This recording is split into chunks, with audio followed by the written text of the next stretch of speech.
Europe 1. Le journal de 7h sur Europe 1, Christophe Lamar. Bonjour Christophe. Bonjour Dimitri, bonjour à tous. Toujours aucune trace de l'auteur du meurtre d'une policière en Savoie. Selon le parquet de Chambéry, cet homme en fuite n'est autre que son ex-compagnon. Karen rentrait chez elle lorsqu'elle a été violemment agressée, tuée en pleine rue à la Croix de la Rochette, petit village de 380 habitants.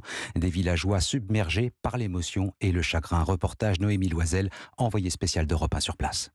Quelques bouquets de fleurs, des œillets blancs, des chrysanthèmes roses tout près de la crèche du village et des mots attentionnés. On sera toujours là pour tes filles, on pense fort à toi, on t'aimera toujours. À quelques mètres de là, la mère de famille est morte sous les coups de son ex-compagnon, sous les yeux de son petit garçon de 3 ans. Depuis, dans ce village, c'est le silence qui règne. Les habitants fuient les micros, l'heure est au deuil. Jamais un tel drame ne s'était déroulé à la Croix de la Rochette. Le maire Ludovic Lambert est sous le choc, il connaissait la victime personnellement. Dans nos petits villages, on se connaît tous. C'est des gens qui étaient appréciés, pas habitants depuis longtemps sur la commune, mais appréciés. Il faut penser avant tout à leurs enfants, parce que c'est une famille ils ont de nombreux enfants. Moi, je pense à eux. Une enquête en flagrance a été ouverte par le parquet de Chambéry pour assassinat par conjoint et confiée à la brigade des recherches de Chambéry. Croix de la Rochette, Noémie Loisel, Europe 1. La traque se poursuit. 4 hélicoptères ainsi que des gendarmes du GIGN continuent de quadriller le secteur à la recherche du suspect décrit comme dangereux et potentiellement armé. En attendant lundi, la rentrée des élèves, les professeurs sont ce matin sur le chemin de l'école. C'est ce que l'on appelle la pré-rentrée. 850 000 enseignants sont concernés. À Orange, dans le Vaucluse, les professeurs du lycée professionnel de l'Argençol vont recevoir aujourd'hui la visite d'Emmanuel Macron.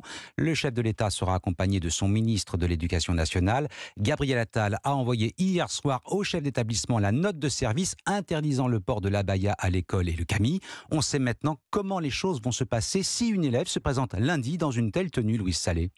Eh bien, tout d'abord, impossible pour cette élève de suivre les cours. Elle peut néanmoins rentrer dans l'établissement pour discuter de cet agissement avec un responsable, un membre de la direction ou de la vie scolaire, par exemple.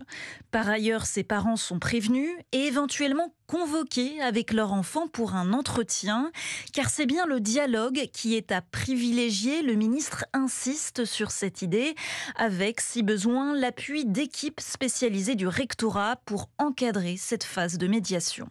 En dernier recours, si la jeune fille persiste, une procédure disciplinaire peut être engagée, avec à la clé un conseil de discipline qui peut conduire, dans les cas les plus extrêmes, à une exclusion définitive. Louise Salé, spécialiste éducation à Europe 1, et ce mail adressé au chef d'établissement se double d'une lettre envoyée aux élèves et à leurs familles pour rappeler les principes de la laïcité à l'école. Mais pendant ce temps-là, à l'hôpital, nouveau coup de pouce de l'État, nouveau coup de pouce financier au travail de nuit et le week-end pour les soignants. Annonce d'Elisabeth Borne hier soir à l'occasion de sa visite au CHU de Rouen. La Première ministre souhaite encourager les vocations. Ça passe par une meilleure rémunération des heures de nuit et des gardes le week-end.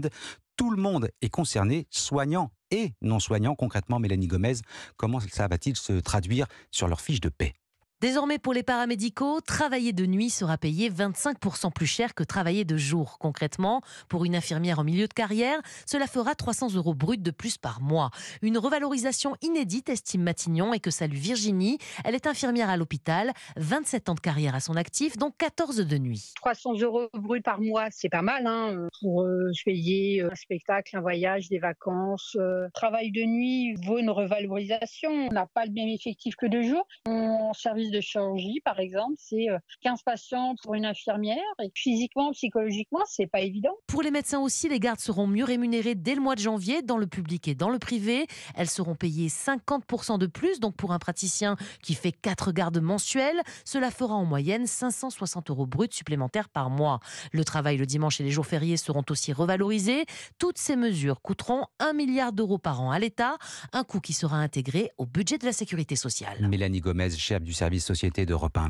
À l'étranger, le bras de fer est plus que jamais engagé entre Paris et la junte nigérienne. L'ambassadeur de France sur place déclaré plus que jamais indésirable. Immunité, visa diplomatique retiré. Une procédure d'expulsion a été enclenchée. On en reparlera avec notre spécialiste défense William Molinier tout à l'heure dans le journal de 8h. Les vendredis thématiques de la rédaction d'Europe 1 à présent. On ouvre ce matin le dossier de l'immobilier en partenariat avec le magazine Capital. Quand le rêve tourne au cauchemar, nous partons en Charente-Maritime où vous allez entendre des locataires ont de plus en plus de mal à accéder à la propriété. Ouais, plusieurs phénomènes se conjuguent pour empêcher l'accession à la propriété. La fin du crédit presque gratuit en est un. Terminer les 1% d'emprunt. Les taux flirtent aujourd'hui avec les 4%. Ils devraient même les dépasser avant la fin de cet été selon les courtiers. Pour ceux que l'on appelle les primo-accédants, il devient donc de plus en plus difficile d'obtenir un prêt de sa banque. Exemple à La Rochelle avec le reportage du correspondant d'Europe 1 dans le Grand Ouest, Charles Guyard. Quand j'ai eu mon poste à responsabilité, je me suis dit que c'était le moment idéal pour faire ça. Ça, c'est devenir propriétaire. Un pas que Anne, 26 ans, s'est décidée à franchir lorsqu'elle a été promue responsable de boutique. J'ai commencé à regarder les annonces dans les alentours de 200 000 euros. Une somme que la jeune femme pensait compatible avec son salaire de 2 000 euros net par mois jusqu'à son rendez-vous à la banque. 160 000 euros. Pour l'instant, c'était tout ce qu'on pouvait me donner. C'est pas encourageant. Je visais pas non plus un grand appartement. C'était un petit T2, donc j'étais quand même déçue. Des profils comme Anne en quête d'un premier achat se font de plus en plus rares en agence comme celle d'Orpico gérée par Mickaël Gauduchon. Les primo-accédants, nous ne les voyons quasiment plus parce que les prix et les taux d'intérêt sont élevés. Il faut qu'il y ait une prise de conscience que cette période dorée où vraiment on avait des taux inférieurs à 1%, c'était vraiment exceptionnel. Maintenant, ce qu'il faut, c'est que les prix de l'immobilier baissent de manière à ce qu'effectivement le pouvoir d'achat de nos acquéreurs et primo-accédants puisse redevenir intéressant. Et conséquence de cette frilosité immobilière, le volume des transactions a chuté de 20% à La Rochelle depuis le début de l'année. Un reportage Charles Guyard, correspondant d'Europe 1 dans le Grand Ouest. Quant aux émeutiers de juillet qui ont été condamnés par la justice, le ministre de l'Intérieur réclame au préfet la fermeté systématique à leur rencontre lorsqu'ils font l'objet d'une mesure d'expulsion de leurs logements sociaux. Allez, le football, le Paris Saint-Germain et Lens connaissent leurs adversaires de poule de Ligue des Champions. Attention, c'est très relevé. Lens retrouvera le Séville FC, Arsenal et le PSV Eindhoven. Tirage au sort très costaud pour le PSG, l'AC Milan, le Borussia Dortmund et Newcastle. Pour les Parisiens, cela promet un tour d'Europe des plus chaudes ambiances, Cyril de la Morinerie. Oui, le PSG va voyager dans les plus beaux stades d'Europe, Dortmund et ses bouillants supporters, le mythique San Siro de l'AC Milan ou encore St James Park à Newcastle. L'adversaire le plus coriace, c'est Milan, 7 Ligues des Champions, demi-finaliste de la dernière édition, emmené par l'inusable Olivier Giroud.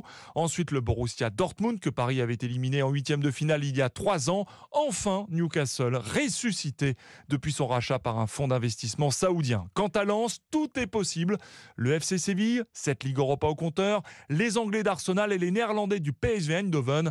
Le directeur général du RC Lens, Arnaud Pouille, au micro de beIN Sport, est enthousiaste. Les joueurs trépignent, les supporters trépignent et c'est sympa en plus parce que ça nous fait un petit clin d'œil avec l'histoire, avec Arsenal. Arsenal qui reste un grand souvenir pour les supporters lensois. Il y a 25 ans au stade de Wembley, les coéquipiers de Tony Vérel s'offraient les légendaires Gunners d'Arsène Wenger. Cyril de la Morinerie, spécialiste football à Europe 1 Lille, de son côté a obtenu son ticket pour la Ligue Europa Conférence. Qualification des Lillois hier soir aux dépens des Croates de Rijeka, 1-1 après prolongation. Ah, voilà une bonne nouvelle pour les Lillois, félicitations. Oh, la 108e.